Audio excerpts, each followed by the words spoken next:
it's about getting into schools and talking to young people, because, you know, I know that people can change.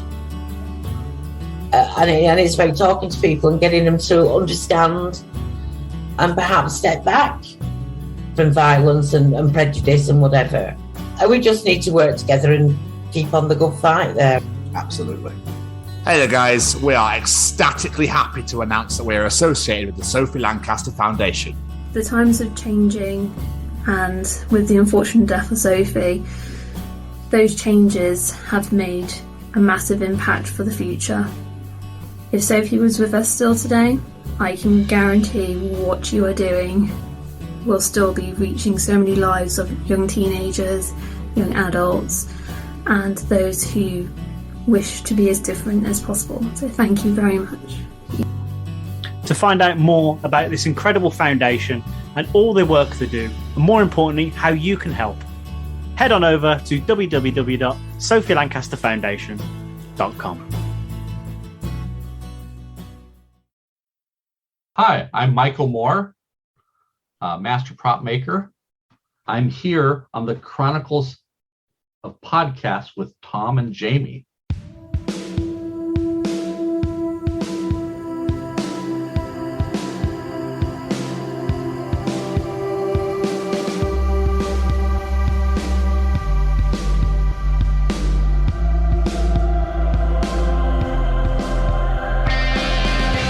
Hey guys, it's the Chronicles of Podcast again. Yeah, no, we're back again. Sorry about that. I know you're like, Jesus, these guys ever leave? But Jamie, I believe that it's the Chronicles of Mike Moore, am I right? Yeah, you're right, it is. Mr. Mike Moore, come on in. Shall we? Oh, go on. Hit it!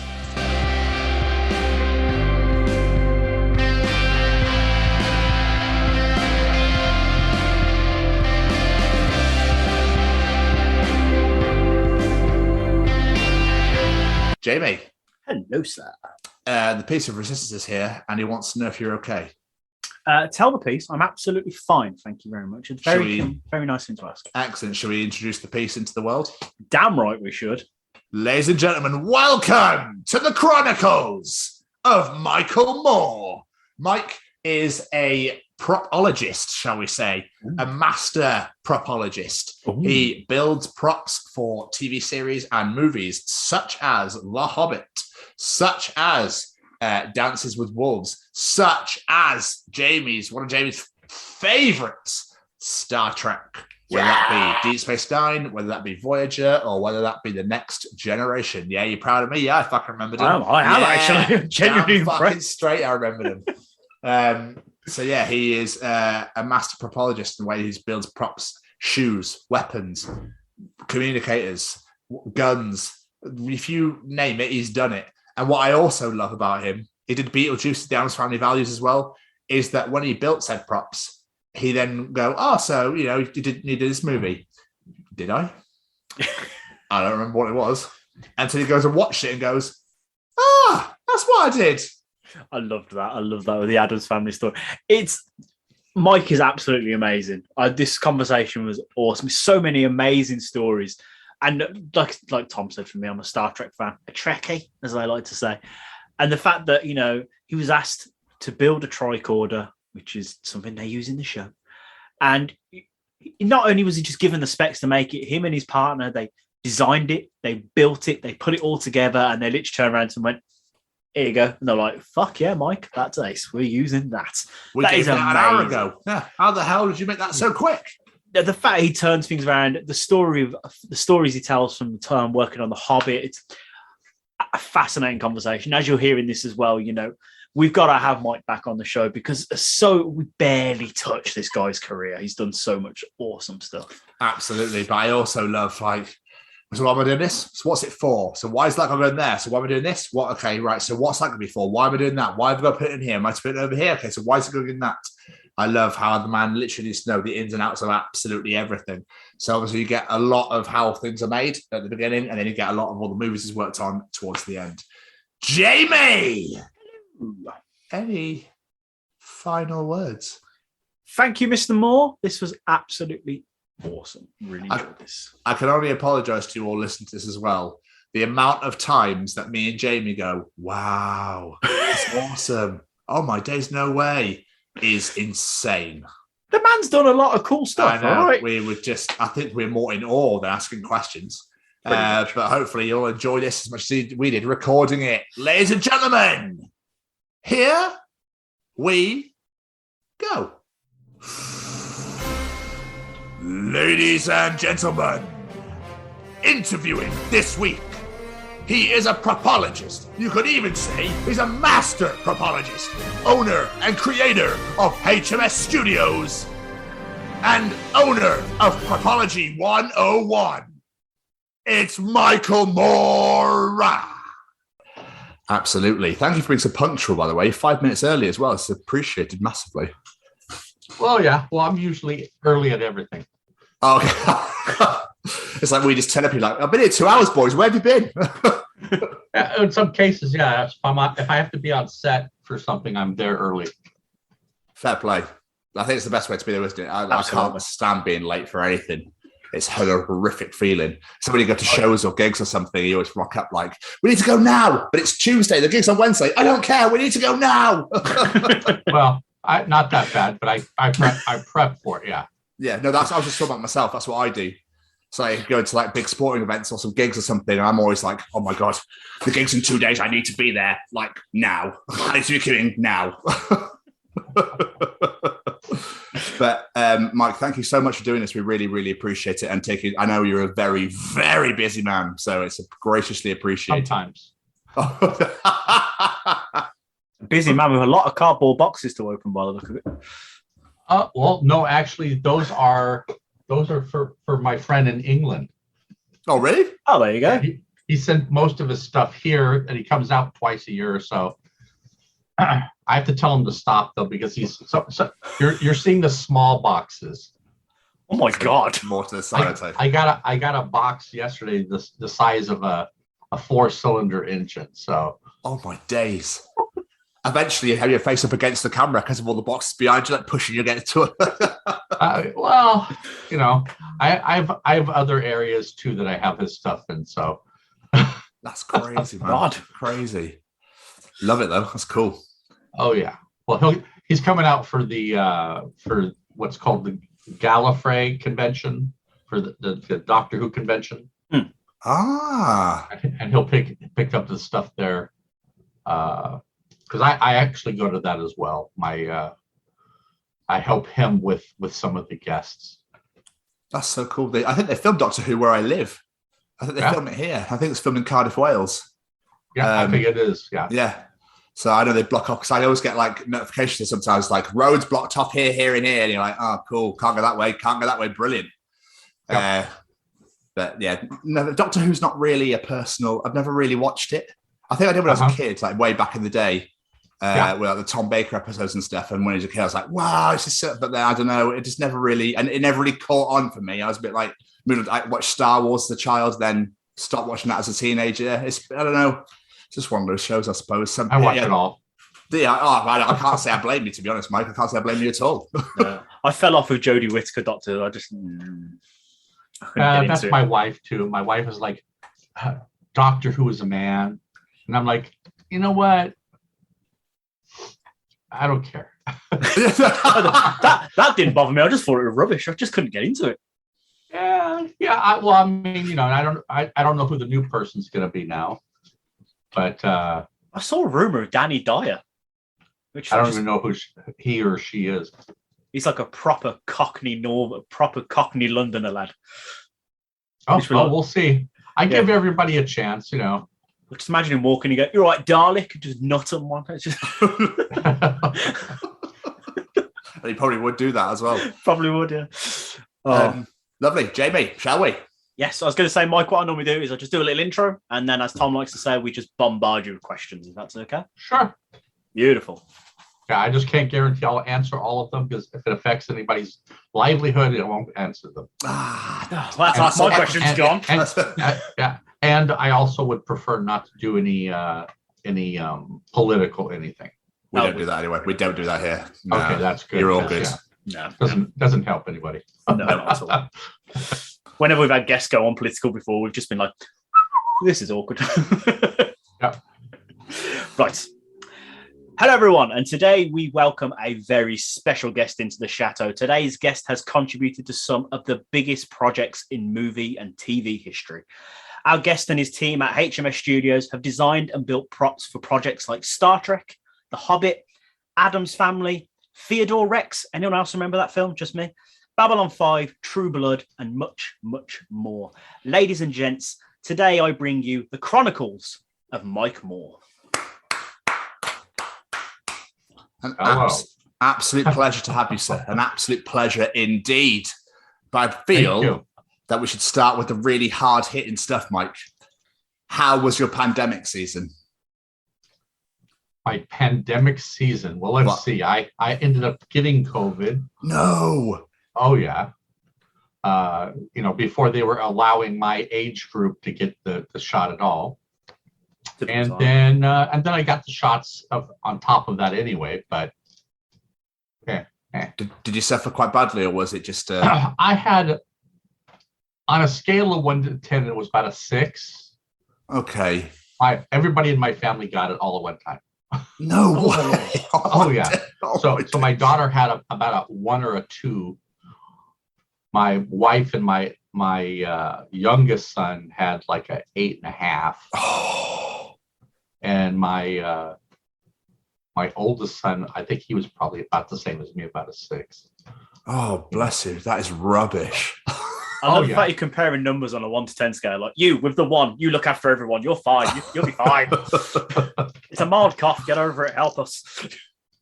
But obviously, with like things not really going ahead and people being locked away and whatnot, did you decide to teach yourself anything new, or learn new skill when you were well to do so? Well, yeah. I mean, I didn't want to stay in the bed because for me, I got the a lot of the body aches. I lost all the taste. I lost all the smell. I still haven't gotten all the taste or smell back.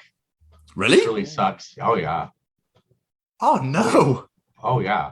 So I can't sit there and enjoy a really good steak anymore. It has to have more seasoning in it. But my tolerance to spicy foods has diminished. Really? Yeah. But if you can't taste it, surely you'd be better at it then. Oh no, you can still get the heat though. Oh, of course. It's a burning sensation. sensation. Yeah. But it used to be, out of 1 to 10, it was my tolerance was about a 5 to a 6. Now it's about a 3. Oh, Mike, I'm so sorry. Oh yeah. I can have a korma, and that's about it, lads. Yeah. But it's whatever. Not like I go mine it back or something. Yeah, it's true. But as far as work went, I have hobbies, besides other things, and it gave me a chance to kind of start trying to go through some more boxes and stuff for 40 years of stuff. That's nuts. I can only imagine the amount of stuff you've got just in boxes and in storage. I've gotten rid of a lot of stuff because some of the stuff was like, oh, this is a box of scrap plastic that has no reason to be in my storage. I suppose doing what you do, at the time you probably looked and went, I could come in handy one day. I could probably use that for something. I'll keep that. I'll keep that. Right. Yeah. Well, and that's what we would do. I mean, it's like in some cases, for instance, a phaser, for instance, if we were having to make some for the show, sometimes we'd be like, yeah, make 5 extra, and pick out the best castings to do now. And then the ones that need a little bit of cleanup, toss them in the box over there. And when we have time, we'll clean those up and have them ready to go for when we need to make more of them. So, when you do that and then you forget what box you threw them into,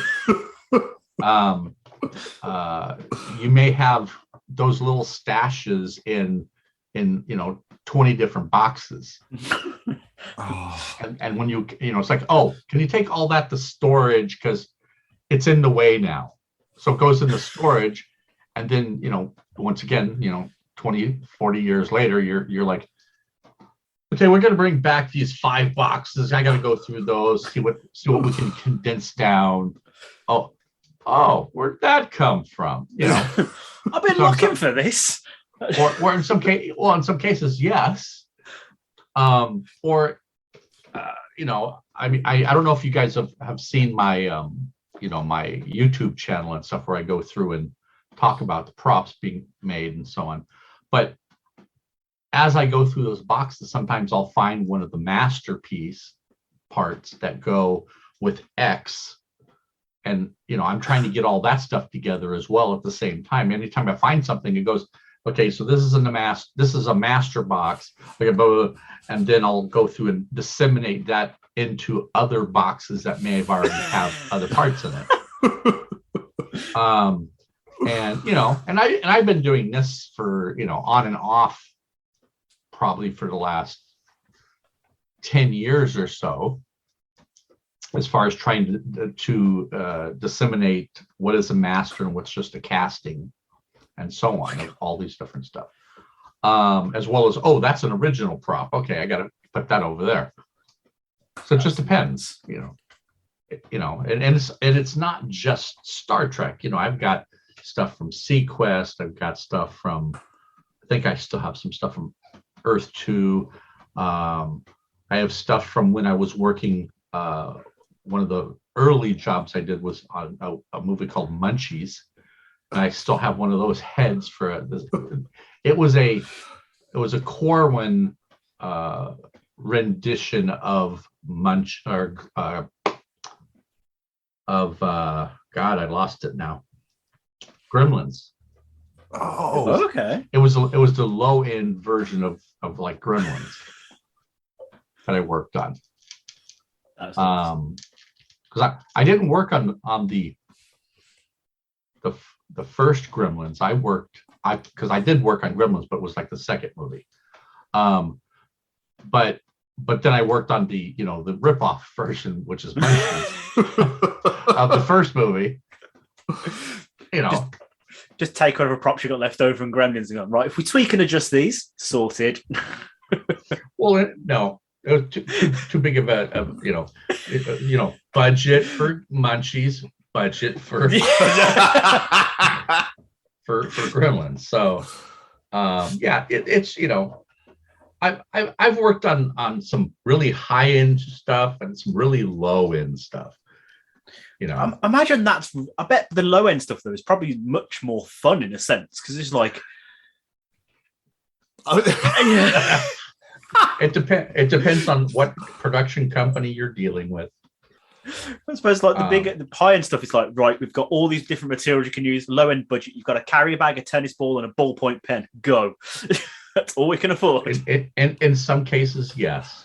In some cases, that's exactly it. Or it's in some cases that's the director, the producer, the you know, it just depends on a lot of factors on whether you're going to have fun in that film versus this.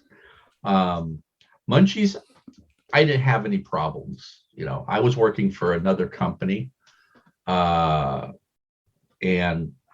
at that point we were working on Munchies, Masters of the Universe at the same time. Oh wow! Wow! So you know, bigger budget, not so much of a budget. And then once Munchie was done, we were still working on Masters of Universe, but then we started Captain Power to the Soldiers of the Future, which was a children's show for Saturday morning. And then I had to go to Canada for that. Oh damn!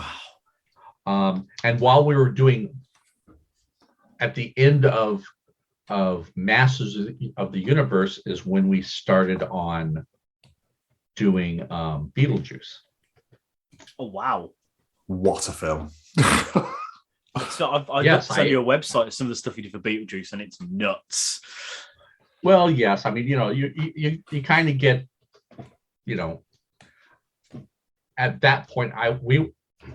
depending on the film that you're working on and who you're working on it with, kind of determines whether you're going to be able to take behind the scenes photos for yourself or not.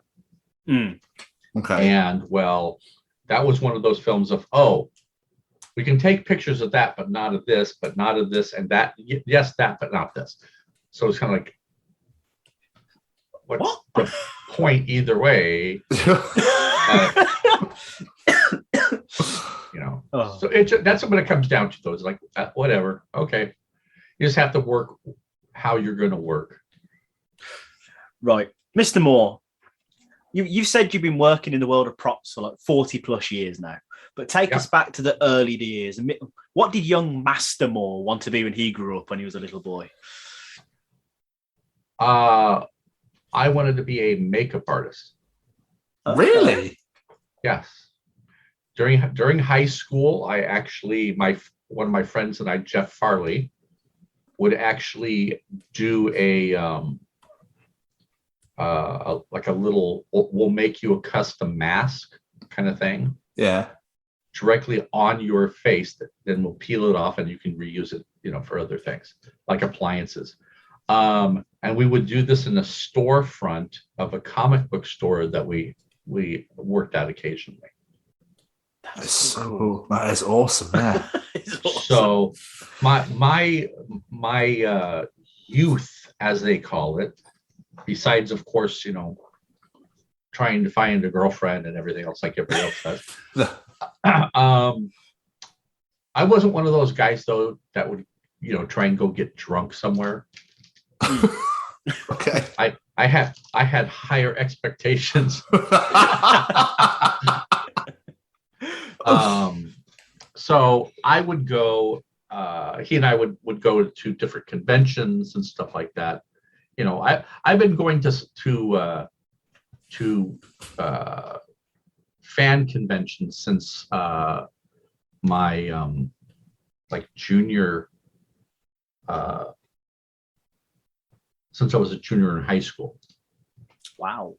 So it I went from being somebody just going to the convention to have fun and enjoy it to being the person as the guest at the convention. That's awesome. It's that's kind of weird and surreal at the same time. Yeah, I bet. No, so we used to do that, and then I started, doing little jobs here and there. One of my friends called me. I was working. Where was I working? I was working at Toys R Us, the toy company, as a stock guy, which is fine because I hate working with people's money.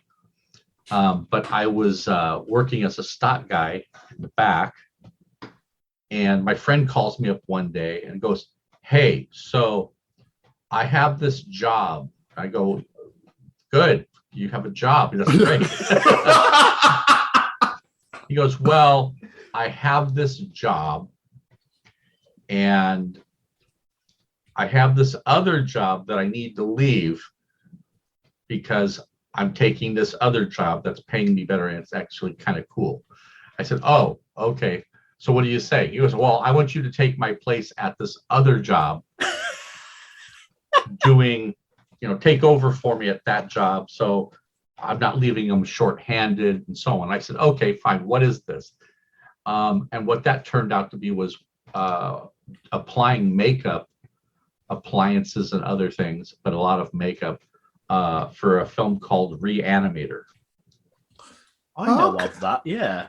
And that was interesting. I had Jeffrey Combs as one of the as the lead guy with the glow in the dark and injectable stuff to bring people back to life. So worked on that, applying makeup for like the big scene where I forgot what the damsel in distress was from that. I don't, nowadays you wouldn't say that to a, she's not a damsel, she's, whatever. And that's fine, whatever you want to call it. But that was fun. But I also discovered that day, I was kind of like, I really hate dealing with all these people. No, because in some cases when you have, when you're dealing with major actors, you kind of have a specific thing that you need to, just a certain decorum and so on, because, they've got their status now and everything else. Then you've got all the extras and stuff who ask for ridiculous things, Well, meaning, they want to be seen more than the other extra, so they could, maybe be in front of the scene or behind, over here next to the main character, whatever. That's not something that's up to me anyway. That's up to the director and whoever's there. Yeah. Not my job. But, getting people asking you, hey, you missed a spot, and then them bending over and showing their privates and going, you missed a spot, and going, you can't see that in camera. Well, it should be painted anyway. Okay. That's such a weird thing. Yeah.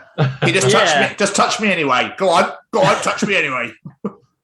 Yes, and that was not just males; it was also females and so on.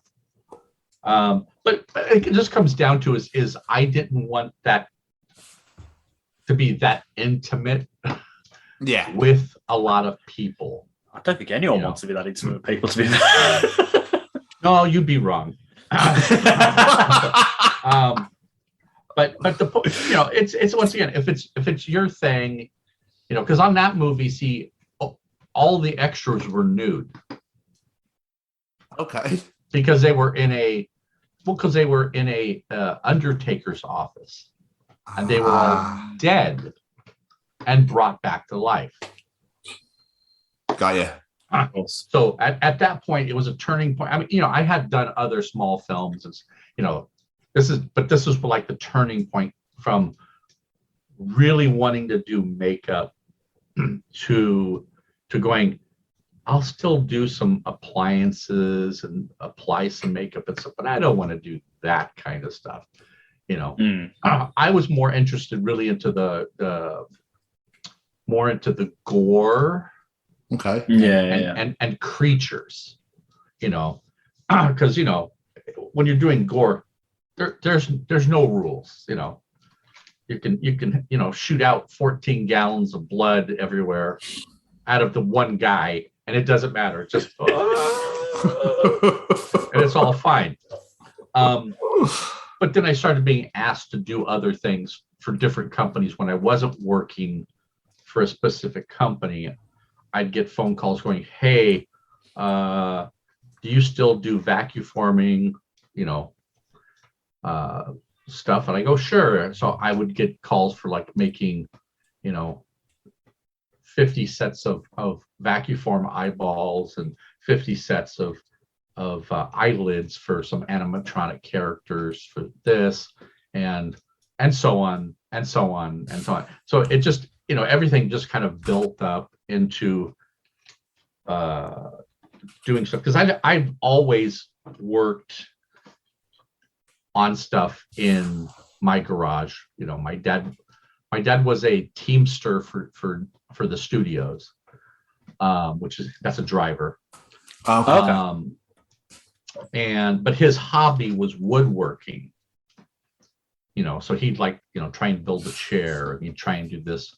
Not until he got older that he'd kind of get into doing more like, I could put like lines and stuff on the wood and make it look more fancy and all that.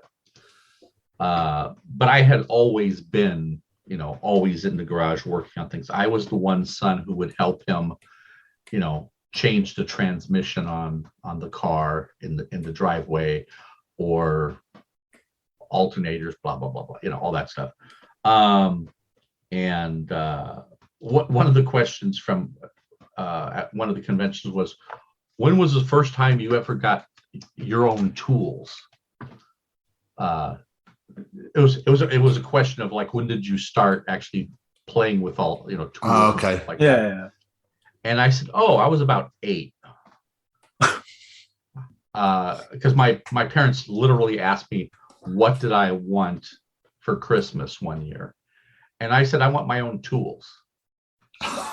So instead of them going and getting me like the children's plastic hammer and stuff like that, which you would normally kind of get for a child that age, or something, my dad went out to Sears, which is, I don't know if they have them there or not, but Sears was an all-around kind of store. They'd have clothes and all that, but they also usually had a really good tool department. And he went and got me an actual toolbox, hammer, screwdriver set, pliers, and a small wrench set. No way. That's Oh, yeah. awesome, though. So that was, so I actually got what I wanted for Christmas. Yeah. A lot of kids don't get what they want for Christmas. But to be fair, that gamble paid off. It's safe to say you've used those tools in your life. So, Oh yes, and it's become an addiction actually. Because I basically, when I was about 21 years old, I decided I technically needed 2 of everything. Because whatever I had in the garage, I needed for my kit to go to my work. Once I started working in the film industry, I kind of needed to be able to carry my tools with me wherever I went, because most shops don't have all that stuff. And a lot of people aren't going to let you just borrow, half their toolbox. They're going to go, you go buy your own tools. makes Which sense. is what I did. Yeah. So, that's when it kind of really started happening, helping my dad. And so, I've always built stuff. It's just all a matter of, what it was. So did you train or study how to do the stuff that you need to do for your career? Or was it literally just started as a kid, taught myself, I'm a whiz? Well, yes.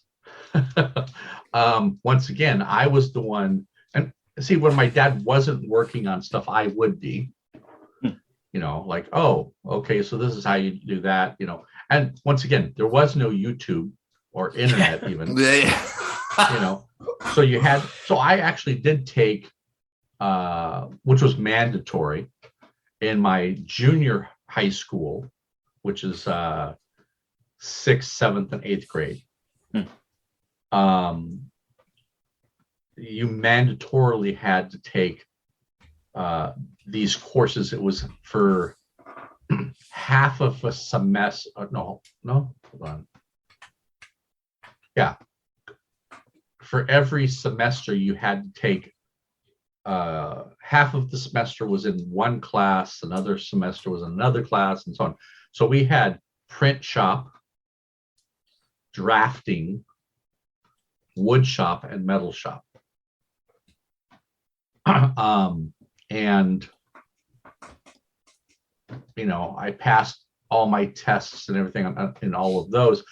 The hardest part is learning the old way of how type was set up, which was like, really, because you needed to know where the type was, so you could just reach for it and spell out your words backwards and so on. And I was like, I'm not doing this anymore. I got out of that class.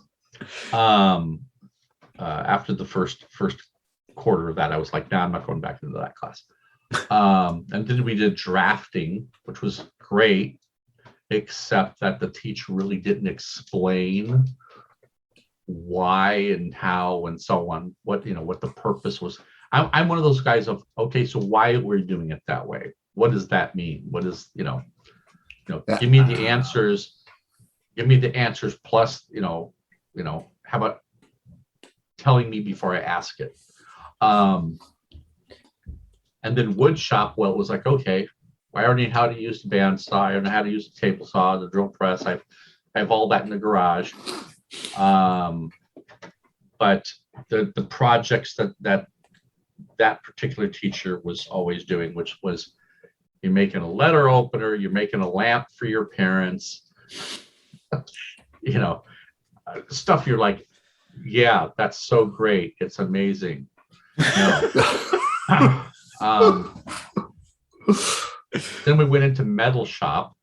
When you go to a metal shop, it's like, anybody in that age is like, oh, hey, we can make shurikens and stuff. Which they did all the time. Of course they did. But the thing about it was, in that class, you were supposed to make a dustpan out of sheet metal. You're supposed to learn how to blacken metal so that, so it's more rust resistant, so on. All these different things, how to properly set rivets between two pieces of metal and so on, which I did all of those projects. And I'm like, okay, so what else can I go? Well, what do you want to do? Oh, I want to make this chair, which I did. But, I also, in high school, I took, photography. I took, the standard art class. I took pottery. I dabbled in everything. I was even in the drama class. Okay.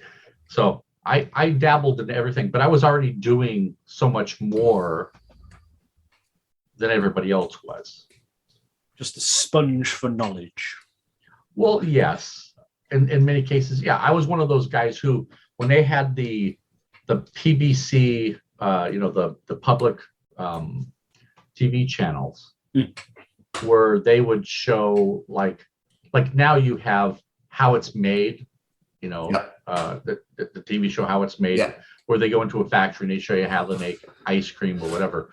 Well, they had that way back then, but it was for educational purposes back then. And I would watch all those shows. How do you make, what's the proper way to make blown glass Christmas ornaments and which people are like, that's so much useless information, except for when we were working on the movie Toys with Robin Williams. The prop master came in and goes, yeah, we want to have some custom glass ornaments made, and I'm not really sure how that process goes, and so blah blah. And I said, oh, well, it depends on what kind of glass ornaments you want to do. Really thin glass blown ornaments, then you have to make a wooden mold, and all. I told them the process of how to do this based on what I knew, from learning from other things. And once again, in my opinion, there's no such thing as useless information. No. It's only useless to the people who don't need it. I like that. And the other thing is when you're learning something, whether it's using a mill, a lathe, or a chisel and a hammer, is there are portions of each one of those tasks that you can transfer to something else. So it's all a matter of what you want to do, how you want to do it, and can you think outside the box, and pick and choose the knowledge that you need off of all those other things you've ever done. So in regards to training them on and learning them, over the years, let's say you've been doing this for 40 years, technology and stuff must have changed so much. How often are you having to teach yourself new skills or go out and learn new skills? Well, just to give you a little bit of other background, in between certain points of my career in film, I also worked in aerospace. What? Okay. Yeah. Wow. I built valves and stuff for different planes and ships and so on. at the time, the United States was still using the SR-71 Blackbird. Yeah. So the company I was working for, we were still making parts for that. So I was involved in making those. I was involved in making valves and assemblies for the F-14, 15, 16, and environmental valves for the space shuttle. Oh my days. So, I've had some experience on different stuff. I originally, when I started with that company, I originally was hired to install telephone and telephone lines. So how'd you go from that to space shuttles? Well, my brother basically told me that there was a job available. So I went in with him one day and they said, okay, yeah, you can do that. And then I started talking to the manager of the department and I said, oh, so you guys using blueprints, but are you doing metric? Are you doing, blah, blah. And so on. He goes, do you know how to read blueprints? I said, yeah. He goes, okay, well, blah, blah, blah. He goes, how would you, we're missing a guy in assembly, how would you like to try out for this job? I said, sure. And so they brought me in and I said, okay, well, why does this do this? Well, what do you mean? Well, I need to know why this movement is so specific so that I can understand why I'm making these adjustments. So when you're making valves, with what they call a poppet and so on, using a cylinder, you want your bore pressure and all this other stuff. It's all technical crap. He goes, oh, okay. And so I ended up getting the job. I was there for a while. They even took pictures of myself, my brother, and all the employees for the new sales catalog kind of thing they would give to other companies. So somewhere I have a copy of that with my picture in there assembling some valves. It's weird. Like I said, I've done a lot of stuff. I went to school for plastics. I forgot to mention that. You do whatever you got to do when you're doing it. Absolutely. Now, what was the original question? I go on a tangent. It's all good. We like tangents here. We love tangents. I was saying how you've been doing this for 40 years now, how much technologies and techniques and stuff have changed. How often are you having to learn new skills and techniques? Okay, well, to this day, they're still using mills, lathes, vacuum formers, and all the same stuff I already have here in the shop. I started learning a little bit about 3D drawing and found that I couldn't wrap my mind around CAD for some reason. It wasn't the looking at the model and going, okay, I get it. It was the complexity of remembering that every time you want to draw a line, you got to do 4 to 20 other things before you can draw your line. So I actually use more of ZBrush and stuff like that. And I know this much of it, which does most of what I need to do.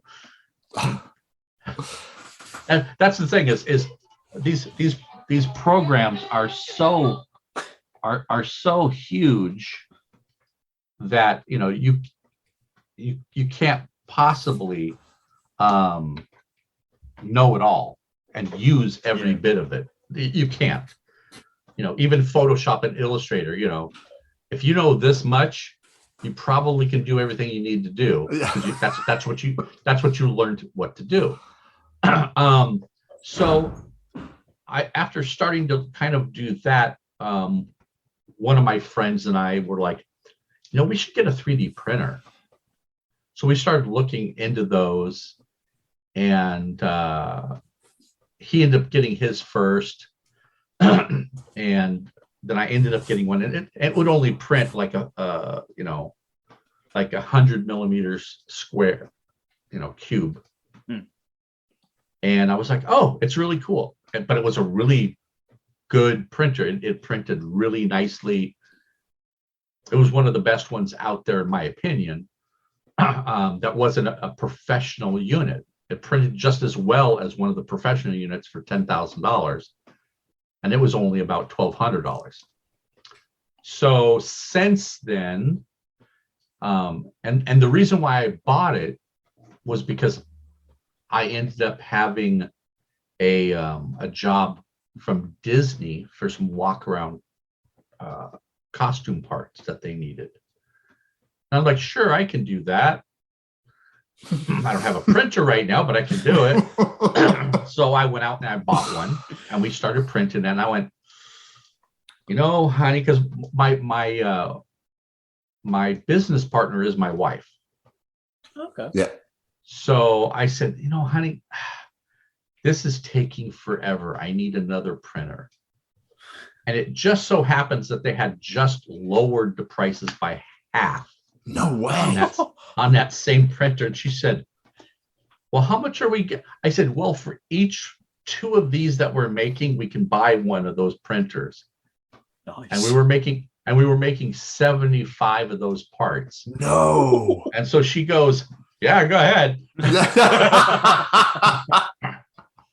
And that just started the avalanche of, oh, okay, well, I'm gonna back this printer on one of the platforms. I forgot what it's called now, but I backed a printer on one of the you know, the Kickstarter, and the printer came, and it wasn't quite what they said it was going to be. And I was on the Skype chat with them for about 4 months trying to get this machine to work. Jesus. When they finally went, oh, yeah, it doesn't have, it's not, you know, so on and so forth. So they sent me a new one. Oh, nice. You know, and it was coming from the Netherlands. So it wasn't like they wanted me to send the old one back. They said, no, just keep it for parts. So then that one wasn't working properly. Oh.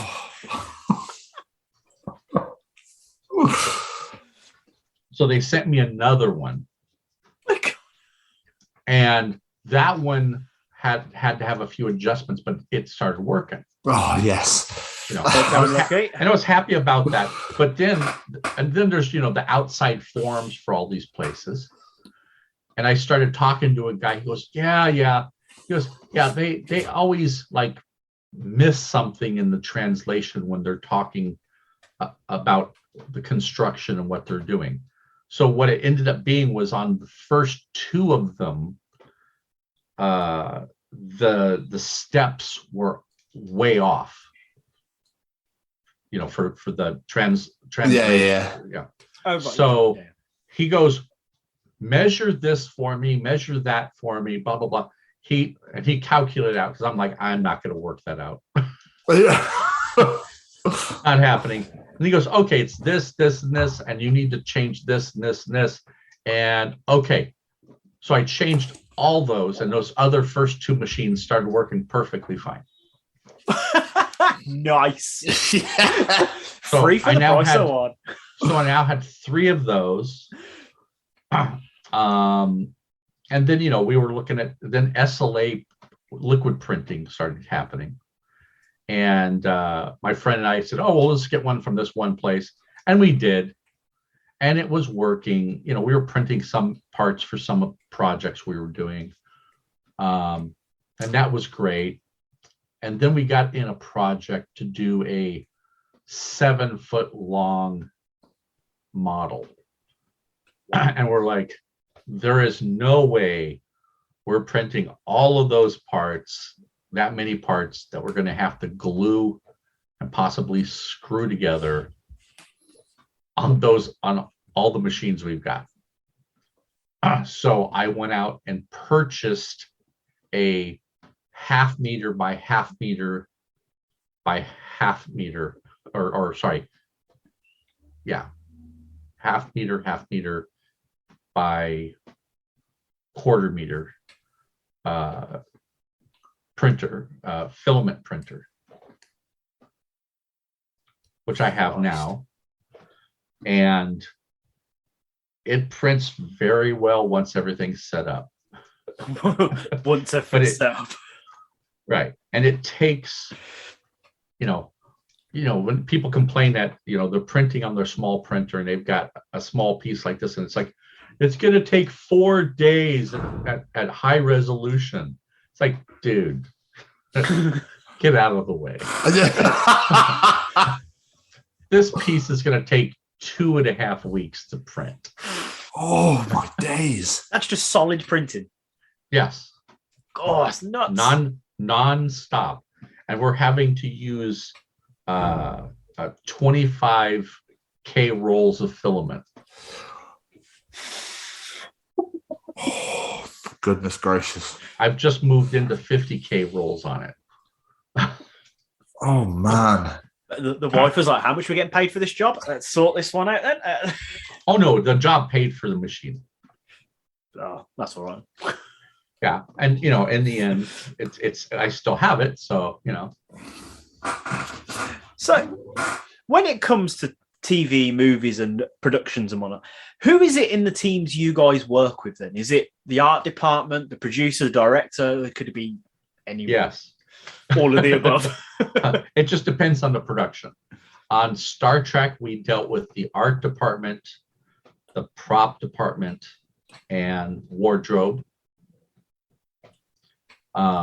We would, in some cases, we would build components for wardrobe. In some cases, we would actually make costume materials for wardrobe.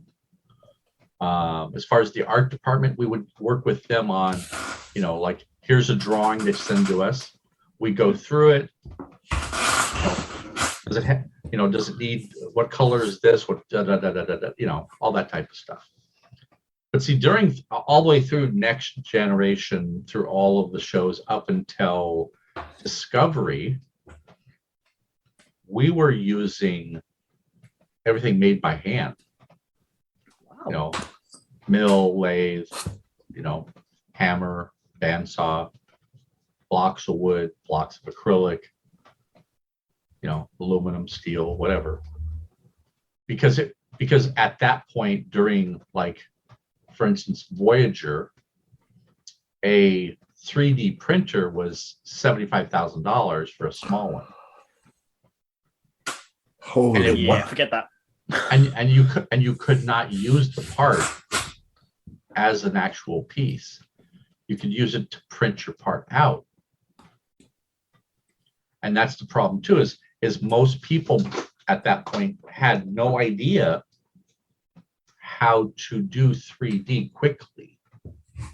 That's always the problem. See, is even today, in some cases, if you had a physical drawing of something, the concept drawing, and then you're going to hand that off to the 3D guy, I more than likely could have that prop built physically before he could finish drawing it in 3D and then printing it.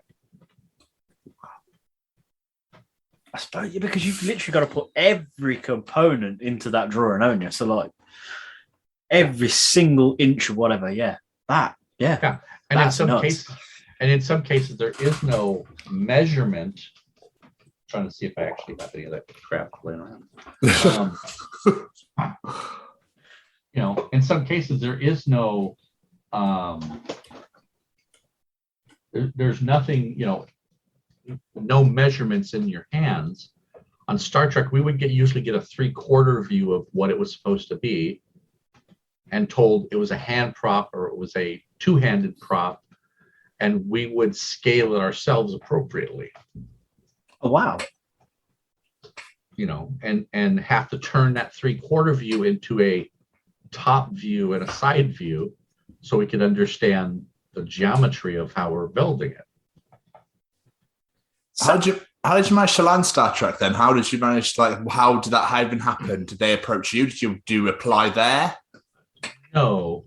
I was working freelance at one point, and one of my friends was at a shop, and they were working on a movie called I Come in Peace.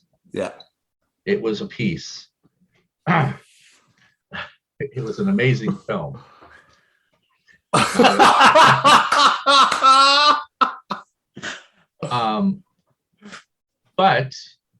So I was doing a lot of vacuum forming freelance at that point. Okay. So my friend calls me up and says, "Hey, you still have your vacuum former work?" And I go, "Yeah." He goes, "Hey, can you come by and pick up these molds to then and vacuum form the parts?" And so I came in, and they handed me like 4 parts, and they said, "I need 8 of each one of those, and and how much is that going to be?" And I told them, I said, "If you could have a check ready for me, I'd appreciate it." Now, I'm one of those guys of like, no, pay me as you go when we're doing this, because I don't want to have to chase anybody. Yeah, absolutely. So I ended up going home, doing all their parts, and coming back a couple hours later and saying, "Okay, here you go." And they're like, "Well, you didn't have to get them done today." I said, "Yes, I did." You go, "Okay, well, your check's not ready yet. I can wait." So then the director came in and decided he didn't like those designs, and they changed it all again. Oh. They call me back the next day and go, "Okay, all those parts you just did?" He goes, "Yeah, they don't matter anymore. Come by and pick up these new molds." Come by there, pick up the new molds. They tell me any parts. I come back, deliver them back, a couple hours later. They're getting goes, and they're like, "So you're just like going?" I go, "Yeah." I said, if I'm going to make the parts, I might as well just get them back to you.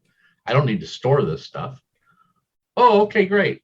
So once again, after about the 4th time of the director No. doing this, they go, "Do you just want a job?" And I went, "Yeah, sure." Now, previous to this, I had been working at another shop that we were doing aerospace models and stuff like that. But there was a man named Gary Hutzel, who was the special effects guy for Next Generation all the way through, all the shows. And he passed recently. But he came in because he knew my boss at that company and said, "Hey, we need to figure this out." He goes, "Because I'm tired of trying to take a photograph and somehow digitally bend it around something," which was really difficult to do it, in the first season of Next Generation. Mm. And they did it a few times. So we created a rear projection device that would allow him to take a slide of something, but a big like 8x10 slide. Yeah. Put it in a holder and project light through it, through a lens system, and project it into a half of a dome. Oh, wow. And it was on a stepper track, so it would slowly move as if the planet was rotating. That is so cool. That's awesome. So we built that, and he was happy with it, and they used it, and improved upon it later on through all the different shows before they went to full digital. And then that job ended, and I went freelance, and that's when I got called in to do the I Come in Peace parts. And after getting the job, my first day was, yeah. So do you know how to make molds? I go, silicone or plaster, fiberglass or what? Shooting short, yes. Okay, so that's a yes. Okay. So my first job was they were already starting to miss the communicators off the costumes on Next Generation. Extras were taking them and so on. So my first job was to make new molds to start making communicators, which I did. Always. But their idea of doing it was making a mold and then cast as many as you can out of that mold and then make another mold. And I went, no, this is taking too long. No, I like to do things fast if I have the chance to do it. So I made the mold and then I poured 4 copies out of that mold. Okay. And then I made a mold of the 4 copies. So you had 4 at one time. Clever. So, more bulk casting. Yes. And so on. Now, each one of those communicators also had to have a milled square slot in the back for the Velcro to go into. Which normally it was one of the guys in the shop going with a drone going and doing it. And so it was like, Yeah. And I said, this is taking too long. When you have to make 60 of them. So I made a jig for the Dremel with a little router attachment. And it was like, okay, there's one. Okay. Nice. So we got a lot faster at doing those, which I still have that jig upstairs from Next Generation. Amazing. That's awesome. But it's stuff like that. And then, so Next Generation had already started a few episodes already when I came in. I always say I came in halfway through the season, which was actually earlier, but it doesn't matter. Full shows.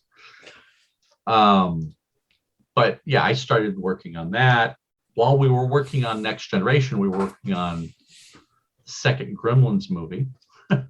Great film. Great film. And at that same company, I also worked on Dances with Wolves. Dances with Wolves. Bill and Ted. Great film. Yeah. The first one. Phenomenal. Okay. Phenomenal. We also did Last of the Mohicans. We did Addams Family Values. I don't know. Whatever. Second one. And The Flash, Dinosaurs. Basically, we at any given moment we were working on 3 or 4 films at the same time. That's nuts. Did you ever sleep? At that one, yes. At that shop, yes. At other shops, no. Oh, Mike. So and shortly after the end of the third Star Trek third season, the manager there was let go. The prop department. Yeah. So he left and started his own company, or was trying to start his own company. And then I got laid off from there because they wanted to bring in some other people who were, quote, more qualified than I was to work on the show or work in the shop. And I went, whatever. So I got a call from my previous boss who was starting a new company.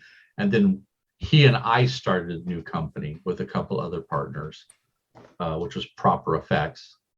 And then when Star Trek found out that we weren't there anymore, they found out where we were and came to us instead of the other company. That's amazing. That is so cool. That's what we like. And so on and so on. So in the end, when I left our partnership at that company, because I went on to I was still doing some film work and TV shows, but I started a collectibles company with another group of people, and that didn't work out too well. Oh, Because nobody wants to follow the rule of you need more money than you think you do to start a company like that. So I started up HMS in my garage, which was a 2-car garage. And we had 6 people working in a 2-car garage. amazing. And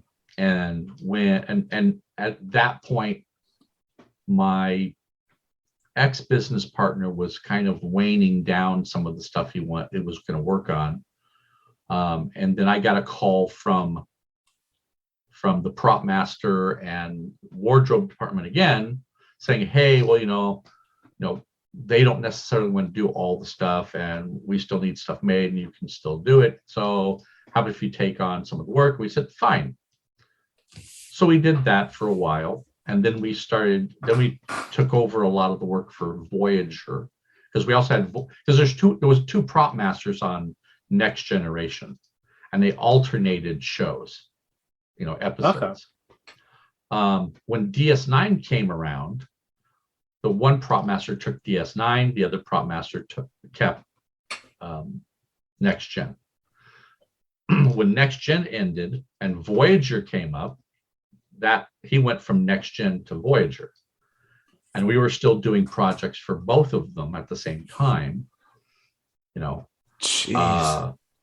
And then so on and so forth, and during this time, during about the 3rd season of Voyager is when I started having Disney come back,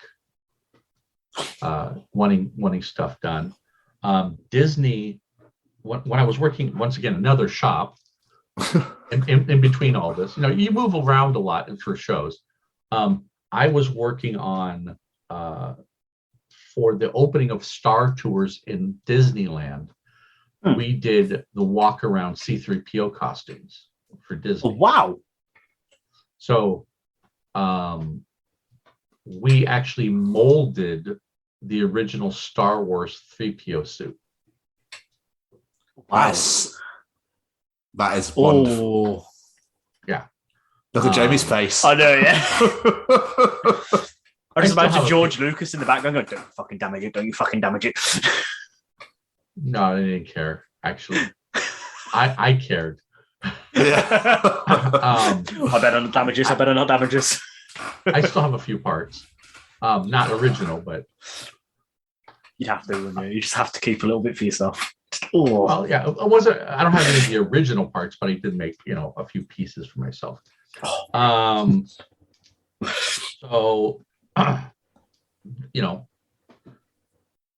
the day that we delivered the costumes, which was the day before they were going to do the opening ceremony with Lucas and Mickey Mouse and all that, is the day I came down with a severe strep throat and blah blah blah. And so I couldn't even go to the opening. No. Oh no.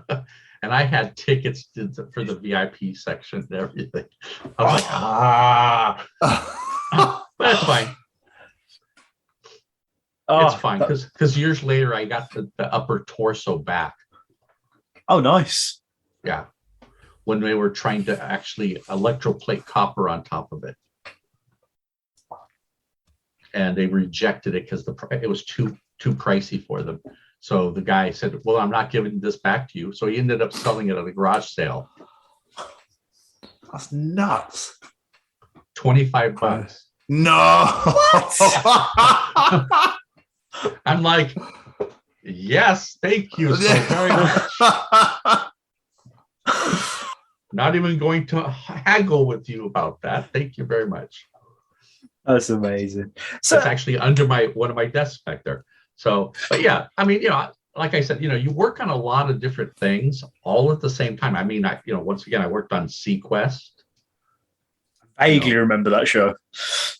Space Above and Beyond, Earth 2, like I said, Toys, worked on Peter Pan with Robin Williams, doing some of the hand props. We did Casino. What a film. Yes, we made the thing that crushes his head. Oh my day. What else did we do? I don't know if you looked at my IMDb page, but there's a lot of it on there. But that's not all of it, though. I can imagine. Some of it is I don't even remember until I go, oh, I remember that. Yeah, I built that. See, I saw a credit you did for Spy Hard with Leslie Nielsen. I absolutely worship that man. What was that movie like? What did you do for that film? I don't remember. Okay. That answered my next question, actually. I was going to say, is there some stuff that you remember working on the movie, be like, I couldn't tell you for the life of me what I made on that movie? Yes. Yeah. Because in some cases, like, okay, for instance, Dances with Wolves. Okay. Yeah.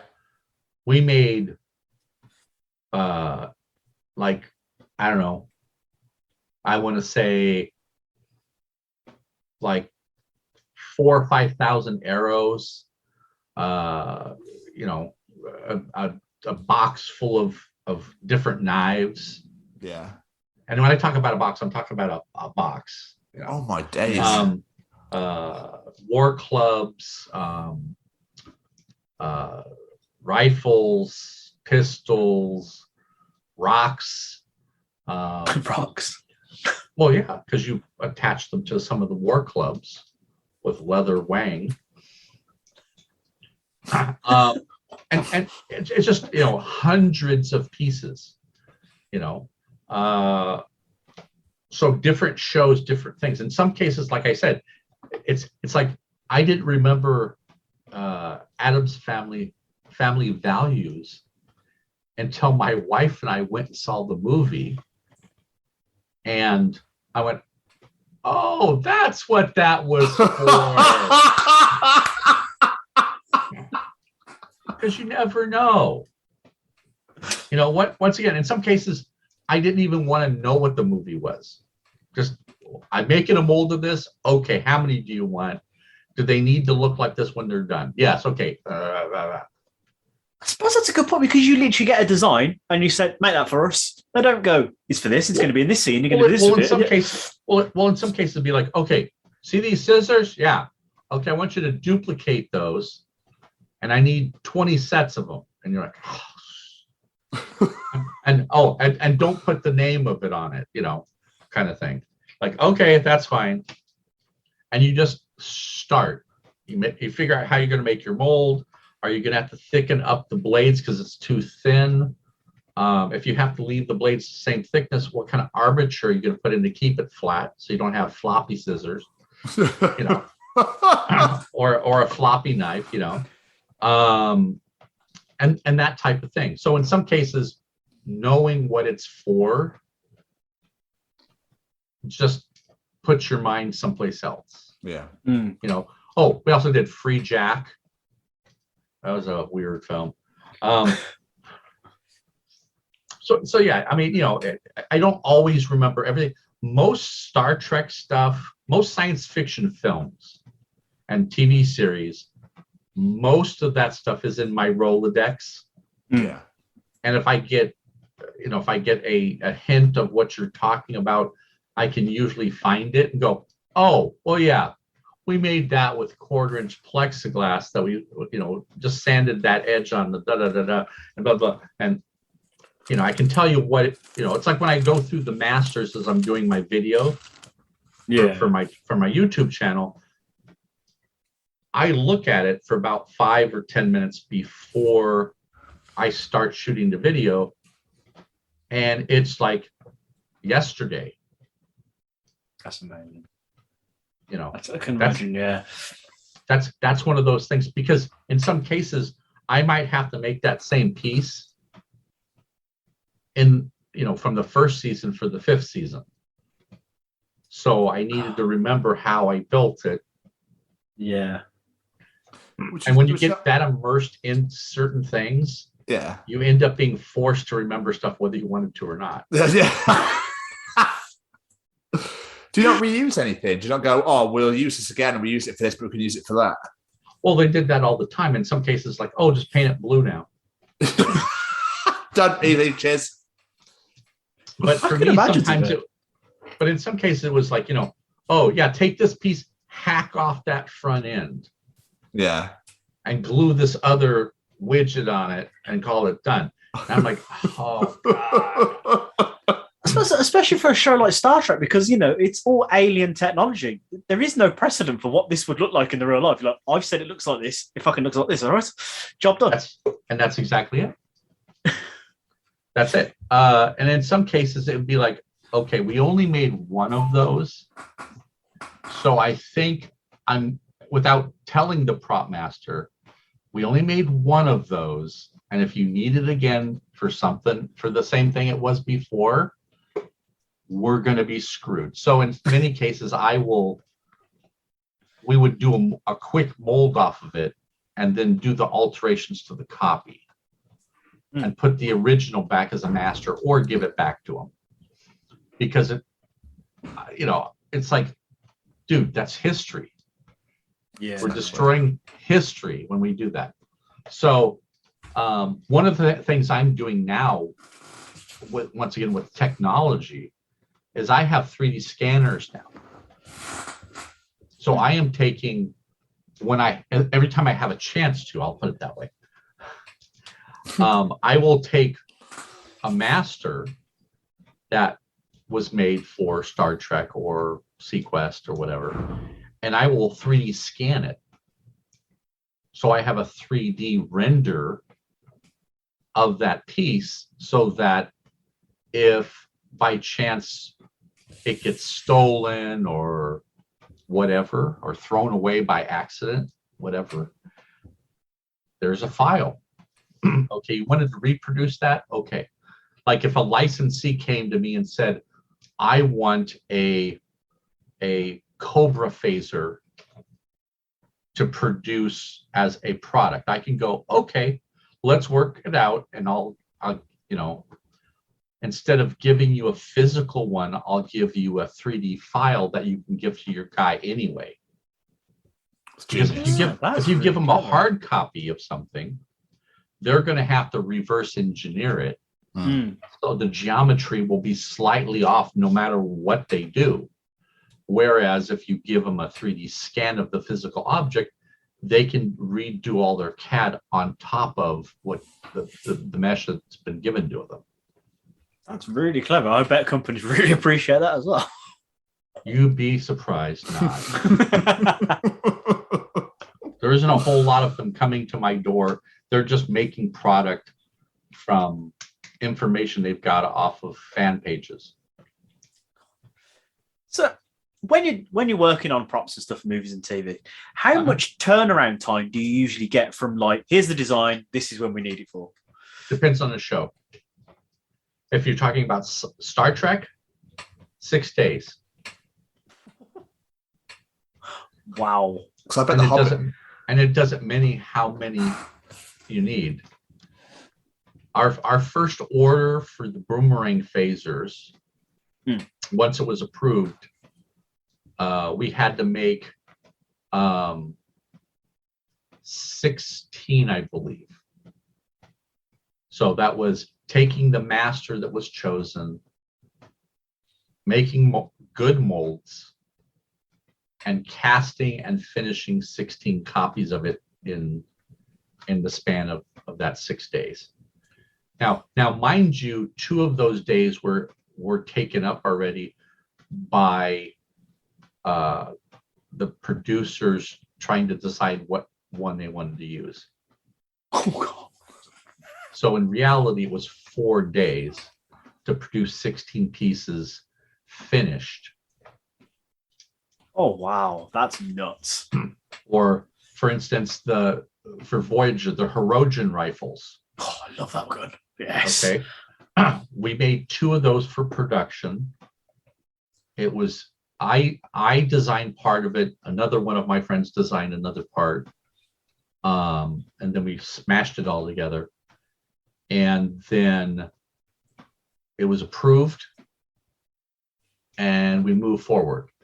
Now, it takes usually a minimum of 2 days to do electroplating, because this was actually chrome metal on the outside of those guns. Oh, wow. So basically overnight, I had to sculpt the bodies, vacuum them the next day, and start all the assembly and put them all together and prep everything. And then they had to go out to be electroplated and then come back, and we had to put all the electronics and all the finishing done on it. That's nuts. It's incredible. But so I imagine then for like a massive production like because you worked on all the Hobbit movies, didn't you? I imagine that must have taken years. I was there. Let's see. I was there for 2.5 months. Okay. And we were working on all of the movies at the same time. No, really? Yeah, they were going to film cut. them all. Yeah. It made more sense to do it that way. And so I was working in the prop department. Yeah. But I was also working in the costume department. We did. They came to me and said, "Hey, I'd like you to make all the orc shoes." That's cool. So made all the orc shoes, and then all of them came back rejected because the design wasn't quite there yet. Okay. So then I gave them 3 examples of what they could have, and they said great. And then they said, okay, well, what's the differences between these? I said, well, this one will last a day, but I can get 3 pairs of these done in a day. This one will last maybe a week if you're careful with it, and I can get 2 of those a day. And then there's this one. This one will last for the whole production, but I can only do 1 pair a day, which was a lie.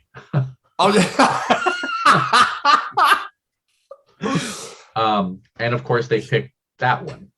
Yeah. But I was doing 4 pairs a day. Make yourself look good, like it. In between working on something else. That's nuts. So, you once again, as you start doing things, even as a cosplayer, okay, as you're working on costumes, you start learning techniques that are like, oh, well, I've been doing it ass backwards. I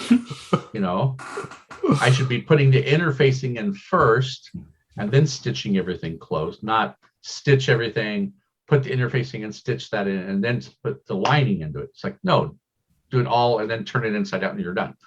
But it's stuff like that. So, I worked on the orcs, all the orc feet shoes. I worked on the all the individual hand props from, I forgot what is it, Watertown or whatever it's called? I don't remember now. I haven't seen The Hobbit. I don't know. I know. I've watched Lord of the Rings, but I haven't seen The Hobbit. Well, you should watch it. Anyway, but we did a bunch of all real wood tools. Oh wow! I mean, we actually made like spearheads or the way you would have done things. Everything that was made for The Hobbit and for the Lord of the Rings trilogy, everything has to be made so that it fits within the world of that. Okay. Yeah. So now whether you use the same materials, that's beside the point. It has to appear to be that. Like a lot of those shields that were made, at least the very first ones, were all made out of wood. and hand sculpted and carved and everything else. And then they were molded. Incredible. Yeah. Then there's the wogs. Okay, those are the wolves. Big dog wolf. Yeah. And they were going with one design in CGI, and then I was asked to help with the white wog, which I forget that's Azog's dog thing, whatever. And we were doing all this stuff, and we were doing covering this thing as far as its face in white animal pelts. Now these pelts are only this big, and and depending on what section of face we're using, we can only use this part, or we can only use that part, or just this, because hair has to go specific directions when you're dealing with an animal or a person. Yeah. Okay. And so I was like, oh, okay. So I worked on it for a while, and then I got put on something else, making some shields and some dwarf axes.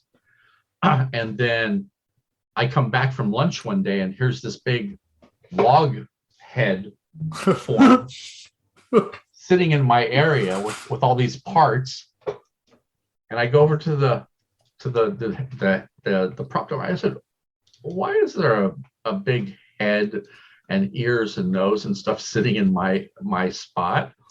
Oh, well, Richard wants you to build that. And I go, build what? He goes, oh, well, you did the white wog with the other people. He wants you to do the brown wog.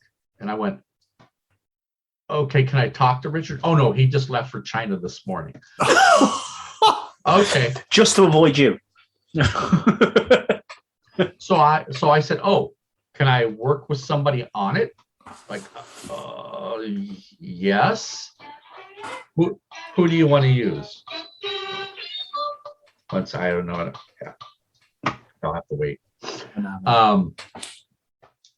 So I said, I want to use Warren. He was like, Warren, why do you want to use Warren? Oh, well, he knows all about hair. I want to do this right. He goes, oh yeah, well, Warren's not working on anything right now. Anyway, go ahead. Yeah, you two can go at it. So we basically made this brown wog, and Peter Jackson came in to look at it and walked through, and he goes, oh yeah, I really like, because we had like wounds and pussy bits and all that stuff. Like, they don't take care of their dogs. So yeah. And so Peter Jackson came through, and he was looking at it, and I was in the prop department because we had finished it, and we're just waiting for him to approve it. And I didn't know about that it had been approved or anything. And so I'm sitting there, and I just happened to see Richard walk by, and I go, hey, Richard. He goes, yeah. I go, so what did Peter think of the brown wog? He goes, oh, he loved it. So we're changing the digital design to kind of look like that. No, nice. Yeah. So, and it always, as you're going through all this stuff, you're having this person come in and see what you're doing, and that person to see the direction you're going. Like, yeah. That's fine. But we used all fake hair on this one, because we're like, it's going to take too long to do what we did on the first one. And we actually got the head done in, I think it was in 5 days. Wow. And that included bringing people over to do painting on the eyes and stuff like that. So it was all, once again, really fun. That was fun for me, because one of my hobbies is puppetry as well. So that was kind of fun. And it's a creature. So, yeah, it was a nice like, okay, work on it. Okay, now come back here and work on that. So that it was fun, I can imagine too. It's got to be a dream come true doing things like that, especially if, like you just said, then you got an interesting puppetry. So like, oh, I get to do it with a prop, and the prop is a puppet, and I get to do it for Peter Jackson. Yeah, no, and that's the thing, And then on weekends, or not on weekends, on a weekend, I got to go and got to go to a mini train place, a park that had miniature trains. That during the week they would open up and allow children to ride the trains. Oh, right, have a guy driving the train, blah blah blah. When we got there, we weren't opening up for the public. We were going there to go play with the trains. Oh, no way. So we brought a miniature steam engine with us. And I didn't want to deal with the steam engine, so I just stuck with the electric trains, that we had there. And that was a lot of fun. We spent all day just riding the tracks, and they're like, you need to slow down. You might jump the track. It's like, okay. Straightaways free. Yeah, I need to slow down. All right, I'll slow down a little bit. But we did nothing but trade off riding the trains, all day for that. That was fun. And then we, in the evening, we had dinner with the whole train club there. That was cool. That's awesome. That is so cool. No, working at Weta, if you have a talent to be able to, that you could do the stuff that's being done there, and you'd be surprised that you don't necessarily need to know everything about everything, to work there. It is while I was there, I had more fun than you can imagine, because one, I wasn't in charge. Great Number start. two, I was just doing the stuff that I love doing. So, from that standpoint, I was already there. I'm good. The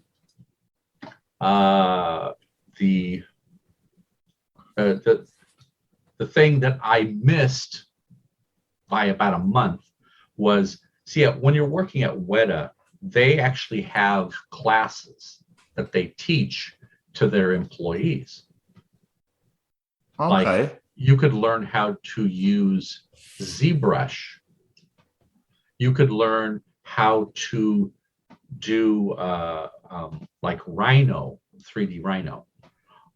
You could learn how to do physical sculpting. And in those particular cases, the ZBrush class is taught by the artists who are working on the shows at Weta. And this is free of charge. Okay. Really? This is free of charge. So if you wanted to take the Rhino class, you just sign up for it and you show up for class. That's You got to so bring your cool. own computer. Okay.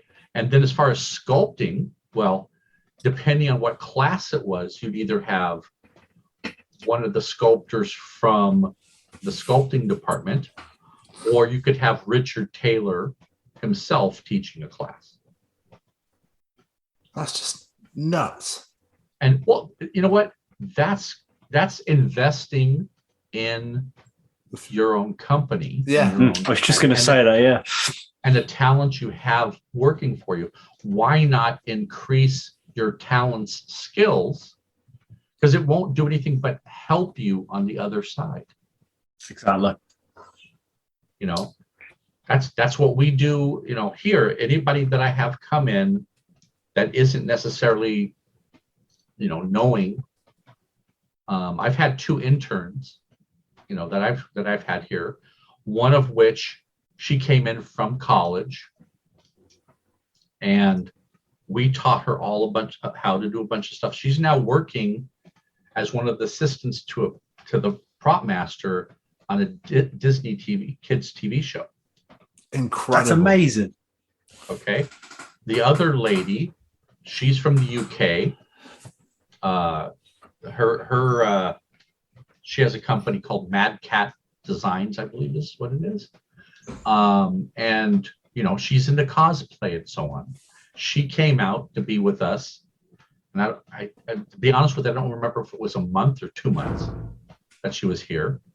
But she had some things she wanted to build and learn how to do, and other things. I mean, we were doing a restoration on a Jurassic Park Velociraptor dinosaur that she helped with.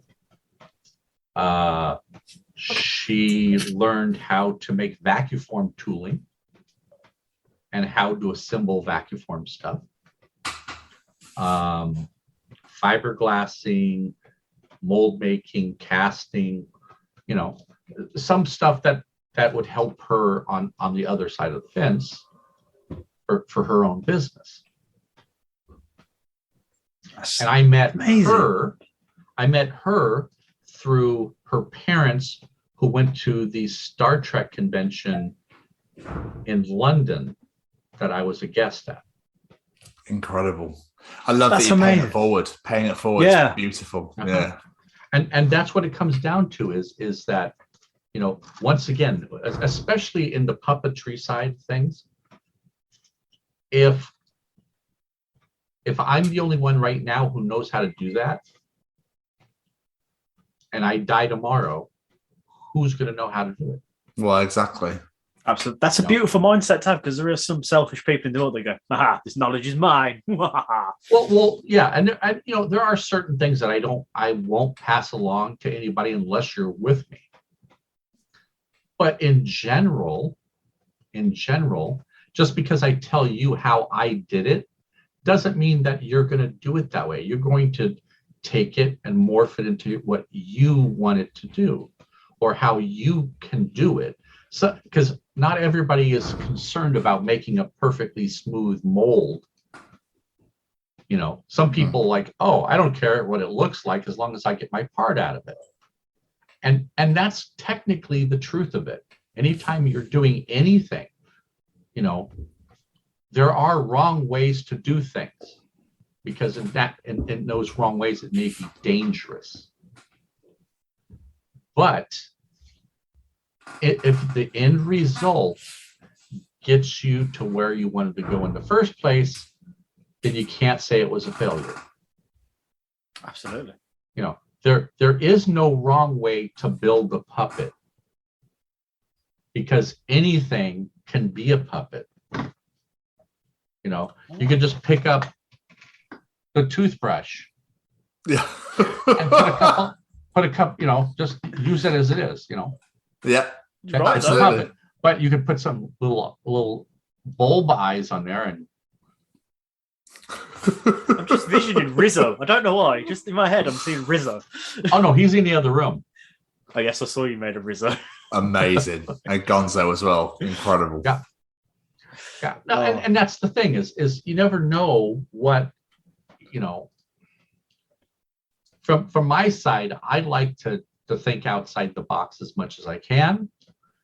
But I also want to be cost effective in what a lot of the stuff I'm doing, because you can't eat that piece of plastic. Well, you can.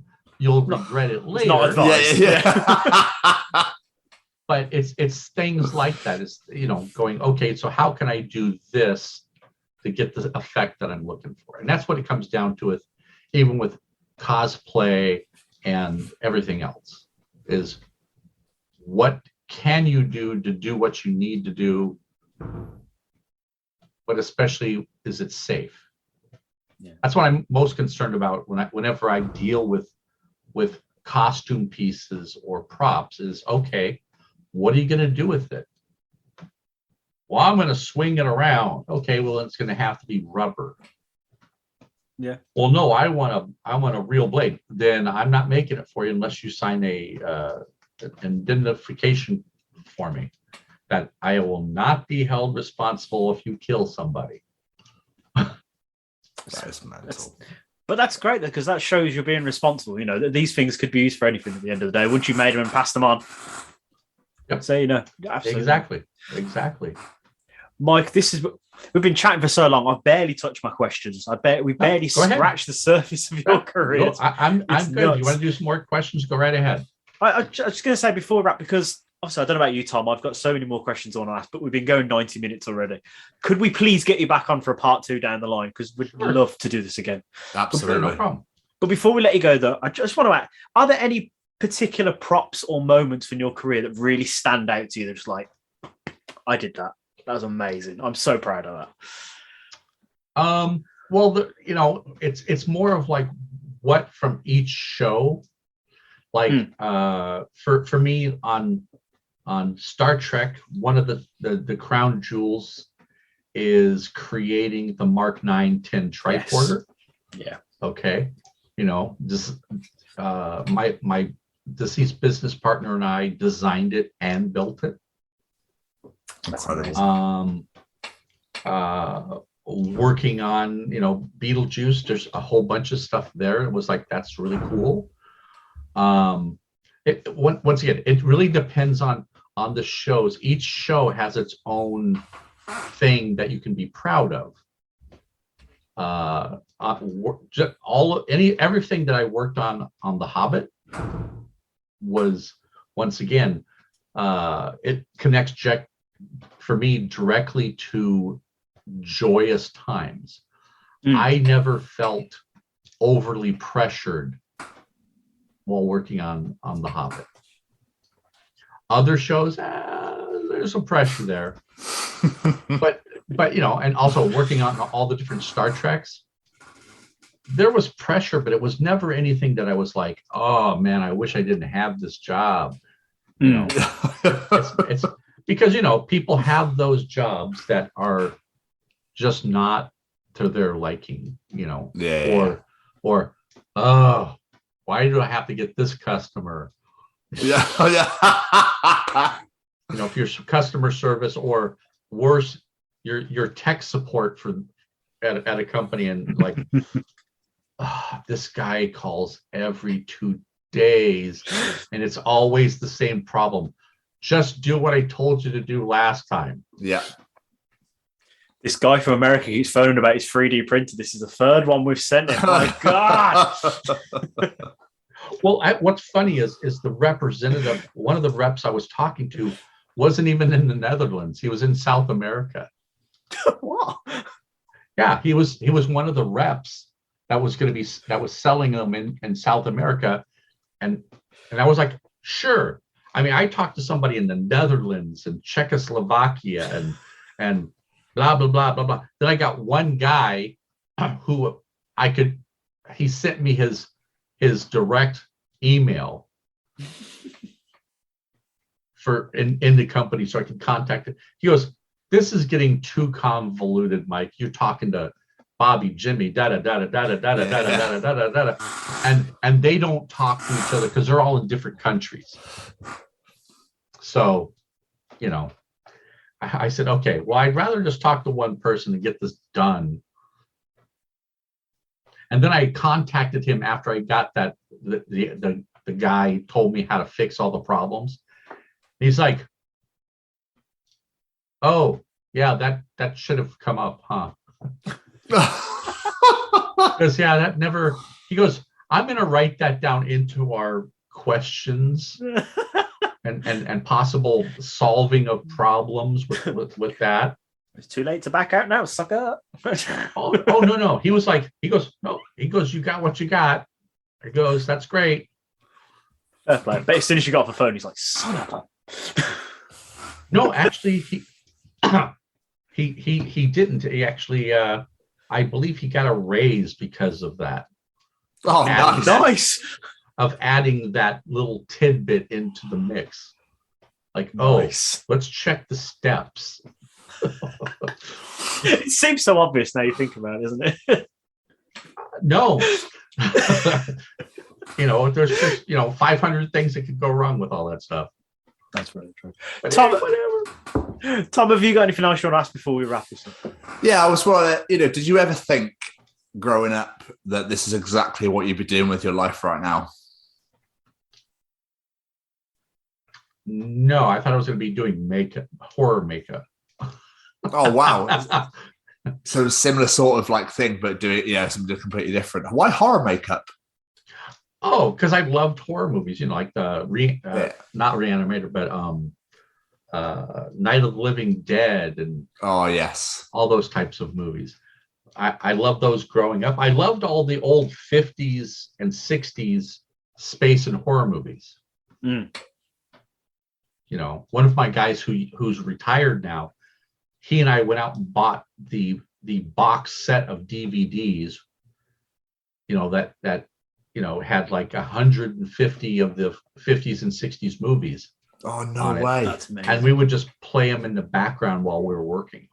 That is so cool. So we've probably seen all of those movies 40 or 50 times. We could do that easily. We've seen how they do it 100 times. Sorted. Oh yeah, no, and that's the thing. Old movies, and sometimes you see some of those old movies and you go, oh, well, I can see how they did that. I could literally see how they did that. That is clearly stringed right there. Yeah, or you get the idea of how they did it because how it's it's always doing this instead of. It's amazing. Mike, before we let you go, are there any plugs, websites, anything you want people to check out who are listening to this? They can check out my Propology 101. I have a YouTube channel. I also have a Patreon attached to that if they would so like to join. But please subscribe to the channel. I've also got a Propology 101 Facebook page that I answer questions at. If you become a patron, I do depending on your level, I do a live chat every month, and people can ask me whatever questions they want. Oh, wow. That's amazing. That's awesome. Mike, thank you so much for doing this. We will have you back because I've not even gone past the first page of what I've written. So I think I've asked about 2 or 3 questions on my list. There's so many, so definitely need to. Well, once you get on a roll. We love that though. As Tom likes to say, people listen to us chat crap for about an hour and a half each side of this. So, getting to talk to you and just hear your voice is a lovely break for just our listeners alone. So it's fine. Some great stories as well. So we'll definitely have wonderful stories. Again. Okay. Yeah, definitely be amazing. Thank you so much for doing this, Mike. It means the world. Okay. Thank you. Take care. Enjoy the rest of your day, sir. All right, you too. Take care now. Thank you very much. See you later. All right. Bye-bye. Bye-bye. Bye-bye. Hey, Jamie. Do you like being cozy? I do. And do you like staying cozy? I like that even more. Then just heading over to www.staycozyclothing.com, where you can find hoodies, tees, sweaters, and much, much more.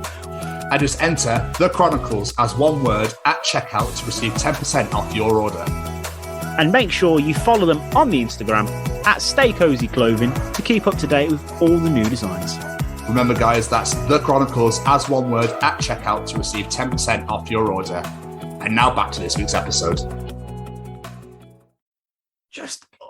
I love this conversation so much. It's fascinating more than anything. Just the amount of cool stuff this guy does.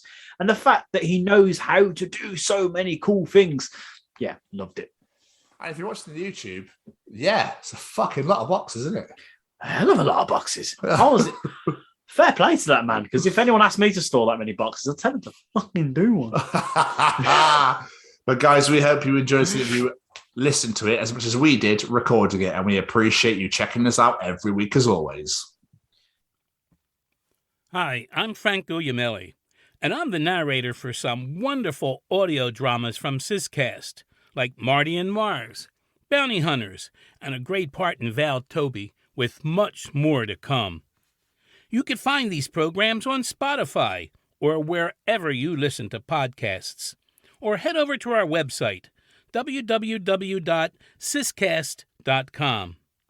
We are excited to announce that we are now affiliated with the Chronicles of Podcast with Tom and Jamie.